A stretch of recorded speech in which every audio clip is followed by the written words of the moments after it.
Bienvenue à ce service en ligne. Aujourd'hui, nous allons parler du fruit de l'esprit. Et je sais que dans la vie de tous les jours, on aime bien les fruits. Moi, j'aime l'orange. Et toi, qu'est-ce que tu aimes?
Connais-tu celui appelé Sauveur? Connais-tu son amour parfait?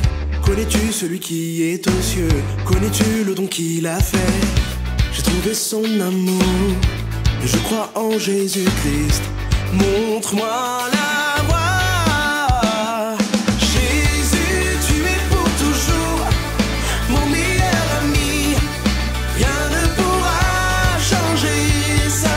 Jésus, tu es pour toujours mon meilleur ami, rien ne pourra changer ça.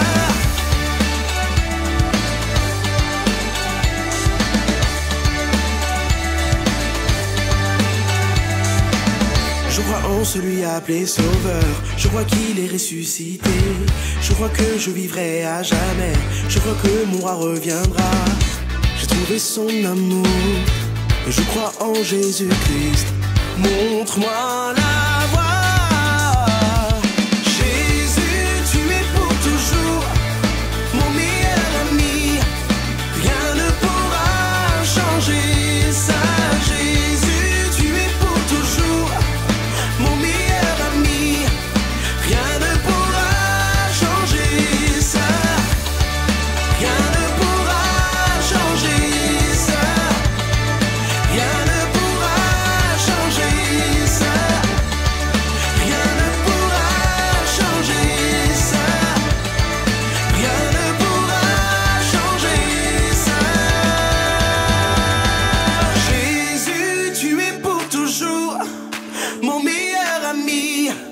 rien ne pourra changer ça.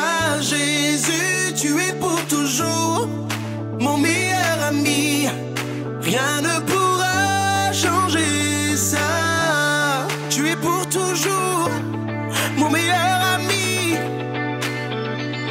Oh, rien ne pourra changer.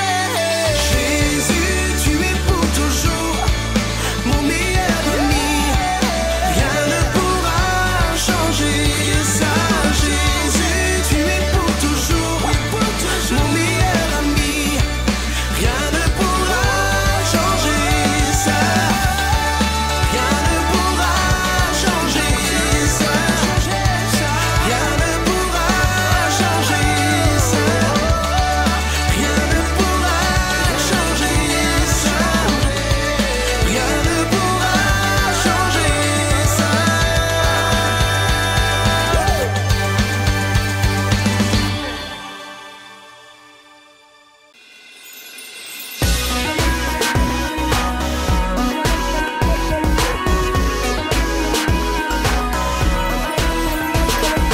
Tu as créé le soleil et le ciel. Tu as créé les étoiles qui brillent là-haut. Tu as créé les oiseaux et les arbres. Je sais que tu es mon Dieu. Tu m'as créé. Es-tu prêt à chanter? 1, 2, 3, 4. Chante, chante, chante, chante un chant d'amour. Je t'aime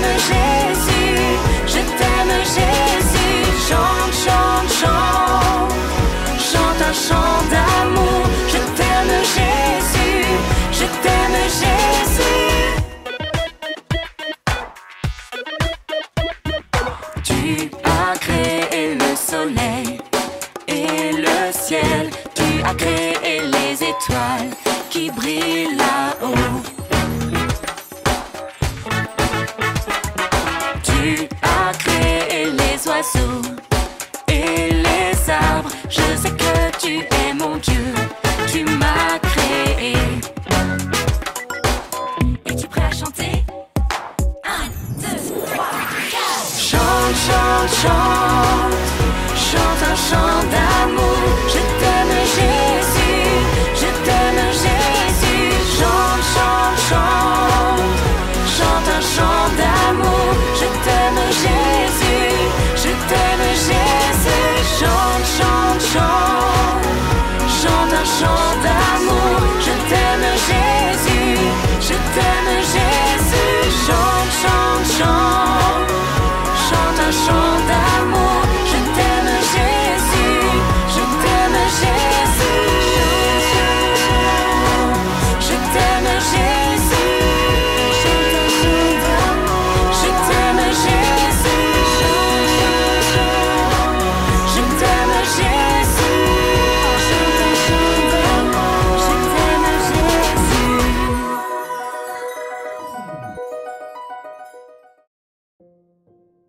L'apôtre Paul voyageait de ville en ville pour prêcher la bonne nouvelle de l'Évangile, depuis la ville de Jérusalem jusqu'à Rome. Il commença à former des communautés de croyants qui, en grandissant, devenaient de belles églises. Paul prenait aussi le temps d'écrire des lettres à ces églises pour leur apprendre comment vivre en nouveauté de vie selon l'Évangile. Dans une de ces lettres qu'il écrivit à l'église qui se trouvait dans la ville de Galate, Paul encourageait ses disciples à vivre selon la puissance du Saint-Esprit et leur disait « Laissez le Saint-Esprit vous guider ». Plutôt que de vivre selon vos désirs égoïstes. Notre nature pécheresse, notre corps nous influence et nous pousse dans une direction opposée à ce que nous inspire le Saint-Esprit. C'est une bataille permanente entre notre propre volonté et la capacité de faire ce que Dieu veut. Nous pensons en fait que la liberté, c'est de faire tout ce que nous voulons et de nous conduire comme bon nous semble, alors que la vraie liberté, c'est de faire ce que nous indique le Saint-Esprit. Nos désirs veulent toujours prendre le contrôle, mais ils nous font faire des bêtises, ils nous poussent à des divisions, à envier ce que les autres ont.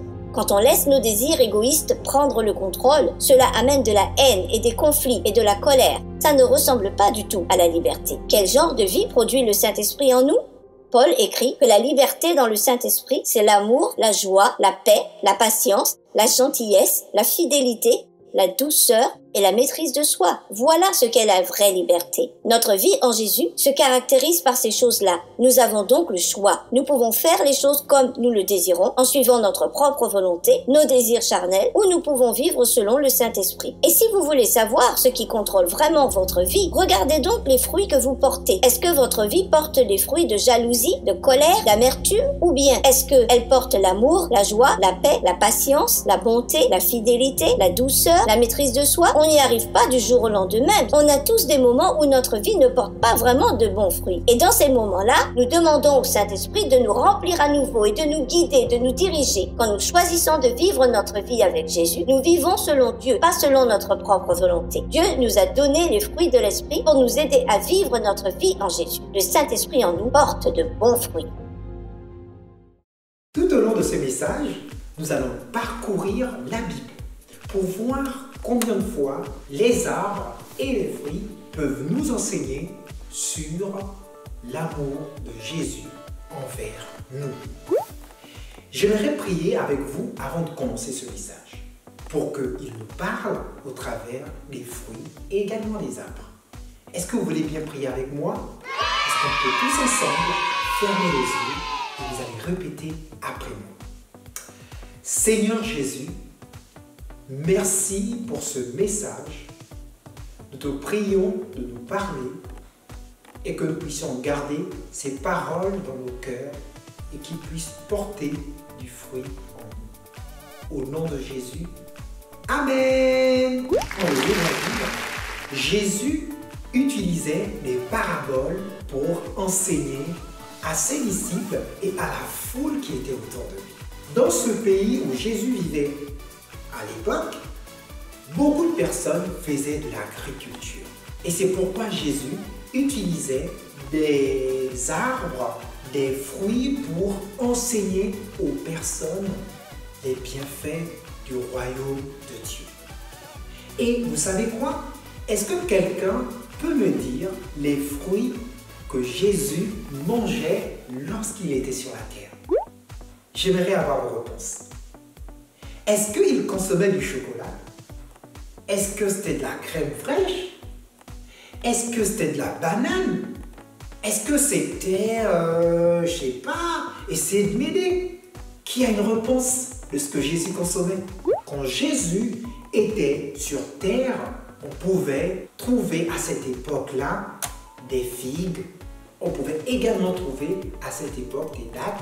On pouvait également trouver à cette époque des grenadines et également des raisins, les amis. Donc, Jésus utilisait toutes ces cultures, également le blé, toutes ces cultures pour enseigner les disciples et le peuple qui le suivait. Dans la Bible, il n'y a pas que Jésus qui a utilisé les arbres et les fruits pour nous enseigner. Il y a aussi quelqu'un d'autre qui est bien connu, qu'on appelle l'apôtre Paul, qui pendant ses voyages pour créer de nouvelles églises a envoyé plusieurs lettres aux disciples qui étaient éparpillés dans le monde entier. Et nous allons nous intéresser à une lettre spécifique qu'il a envoyée à une église qui était dans une région, la région de la Galatie.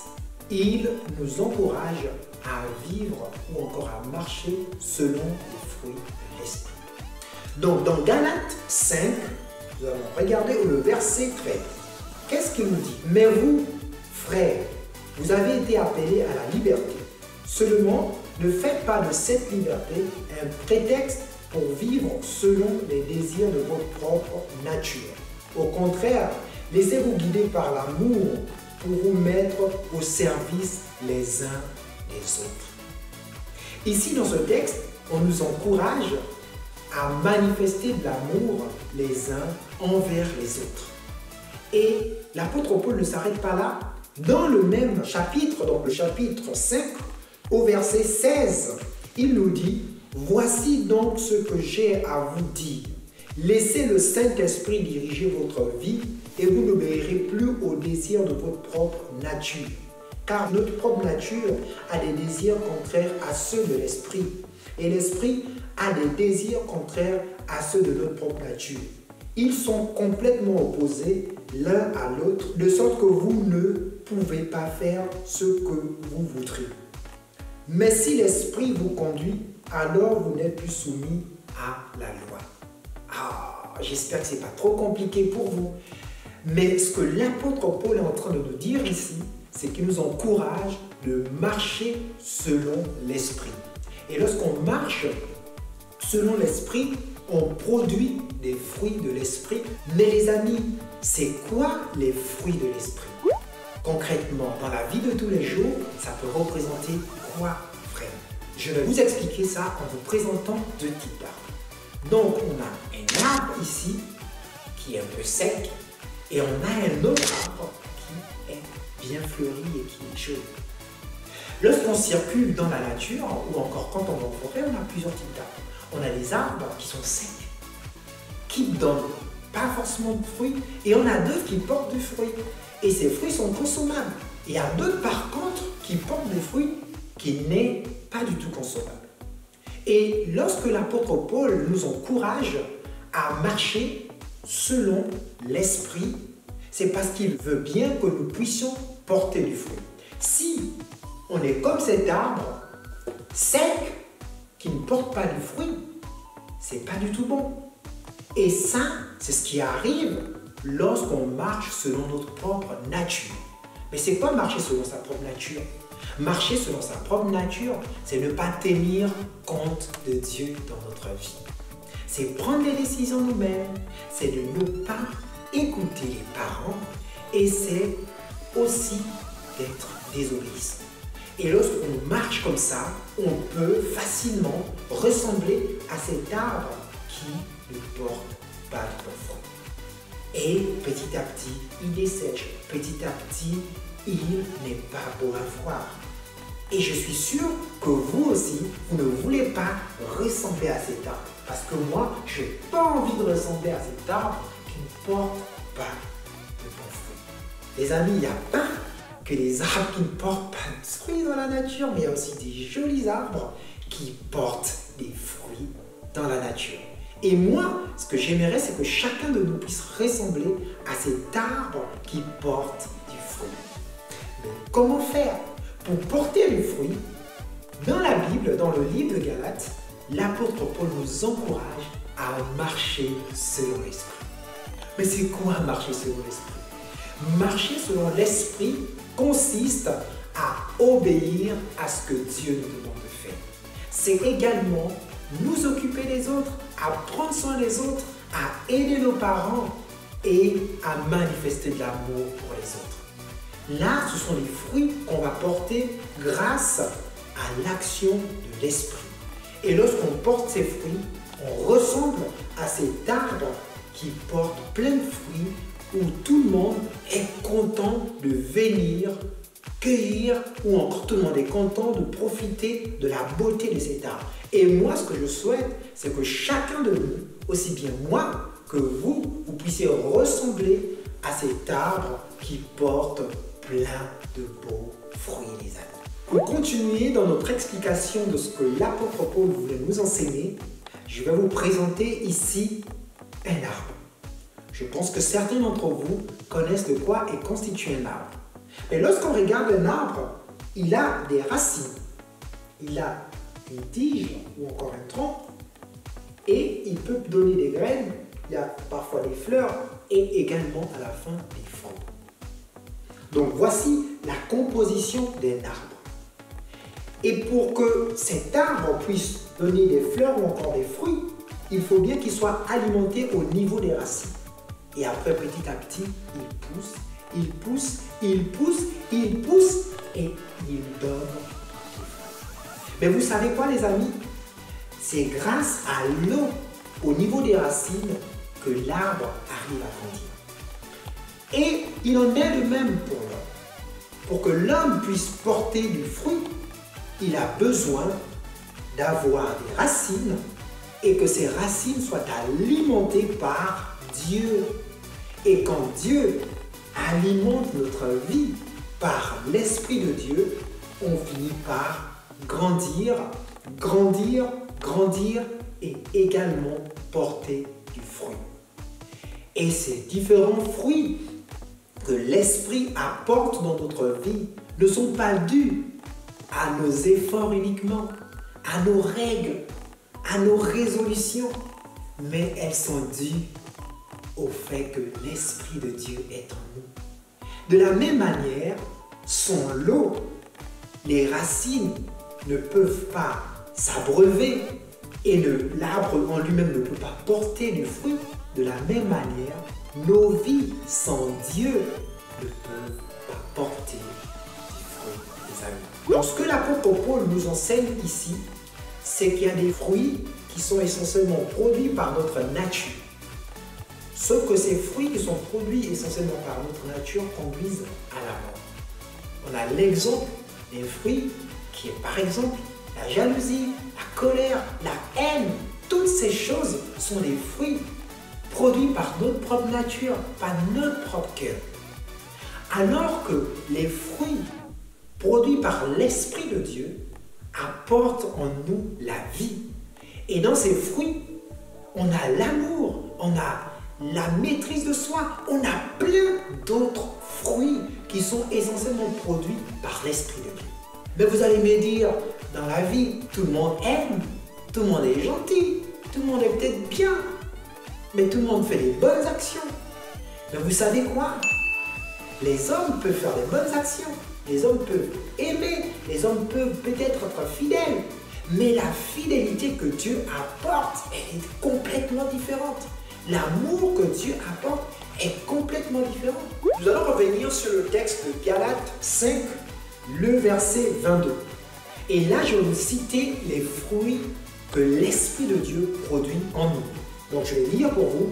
Mais ce que l'Esprit produit, c'est l'amour, la joie, la paix, la patience, la bienveillance, la bonté, la fidélité, la douceur et la maîtrise de soi. Donc là, on a ce que l'Esprit de Dieu produit en nous. Et durant cette série de messages, nous allons davantage découvrir réellement ce que tout ça veut dire. Mais aujourd'hui, je vais juste m'arrêter sur 3 fruits qui sont l'amour, la paix, la joie. Vous savez, l'amour que Dieu produit en nous est différent de l'amour qu'on peut avoir de nous. Parce que on peut aimer quelqu'un parce qu'il nous aime. On peut aimer nos parents parce qu'ils nous aiment. On peut aimer nos copains à l'école parce qu'ils nous aiment. Mais qui aime son ennemi? Qui aime quelqu'un qu'on n'aime pas trop? Parce qu'il est bizarre? Tout le monde n'a pas envie de parler avec lui. Vous savez quoi? L'amour que Dieu produit en nous donne la force d'aimer nos ennemis. Nous donne la force de prier pour nos ennemis. Et dans la Bible, le Seigneur dit, il n'y a pas un si grand amour que de donner sa vie pour ses amis. Et c'est ce que Jésus a fait en allant à la croix. Il est mort pour nous parce qu'il nous considère comme ses amis. Et oui, les amis, l'amour que Dieu produit en nous n'est pas juste un amour qu'on rend aux autres uniquement parce qu'il nous aime, mais il va au-delà de nos propres forces et de nos propres capacités. Il y a également la joie. Vous savez quoi? Il nous arrive d'être joyeux parce qu'on a reçu un cadeau. Parce que nos parents nous ont offert la PS4. Parce qu'on est allé à Disney avec les parents et là on est joyeux. Mais la joie que Dieu nous donne, c'est une joie qu'on a en toutes circonstances. Parce que dans la Bible, le Seigneur nous dit « Soyez toujours joyeux ». En plein confinement, on est joyeux. Et même quand on est déconfiné, on est joyeux. Parce que la joie du Seigneur ne dépend pas des circonstances, les amis. Ça ne dépend pas juste des temps autour de nous. Parce que c'est l'Esprit qui déverse dans nos cœurs sa joie. Et il y a aussi ce qu'on appelle la paix, la tranquillité dans notre cœur. Quand on a peur ou encore quand autour de nous, on est parfois malade ou on a un petit bobo et on est inquiet. Vous savez quoi? Le Seigneur nous dit de ne pas nous inquiéter. Et lorsqu'on ne s'inquiète pas, il communique dans nos cœurs également sa paix. Et moi, ce que j'aimerais, c'est que la joie du Seigneur, l'amour de Dieu, la paix puisse nous envahir, vous envahir vos parents, envahir la France tout entière, les amis. Pour que tout le monde puisse goûter à la joie, à l'amour et à la paix du Seigneur. Je ne sais pas, il y a peut-être plusieurs enfants qui me regardent et qui me disent « Ah ouais, mais comment faire pour avoir le fruit de l'esprit? Comment faire pour être toujours joyeux? Comment faire pour être toujours en paix? Comment faire pour être toujours content ?» Je vous dis que c'est possible. C'est possible grâce au Seigneur. Peut-être au début, vous n'allez pas y arriver, mais grâce à son aide, vous allez arriver à développer l'amour, la joie et également la paix. Mais pour ça, on a besoin d'aller vers celui qui donne ces choses. Donc j'aimerais prier avec vous et dire à toutes les personnes qui n'ont pas encore accepté Jésus que Jésus est capable de vous offrir cela parce qu'il est mort à la croix pour que nous soyons en joie, en paix et que nous puissions déborder d'amour pour les autres. On va prier ensemble. Seigneur Jésus, merci pour les fruits de l'esprit. Merci pour la joie. Merci pour la paix. Nous te prions de nous aider à marcher selon l'esprit pour que nous puissions produire du fruit. Pour que nous puissions ressembler à un arbre qui porte les bons fruits. Et merci également parce que tu étais là avec nous aujourd'hui et nous croyons que nous allons produire du fruit dans nos vies. Au nom de Jésus. Amen. Et les amis, c'est la fin de ce message, mais ce n'est pas la fin de l'histoire. L'histoire va continuer sur les fruits de l'esprit. Salut les amis!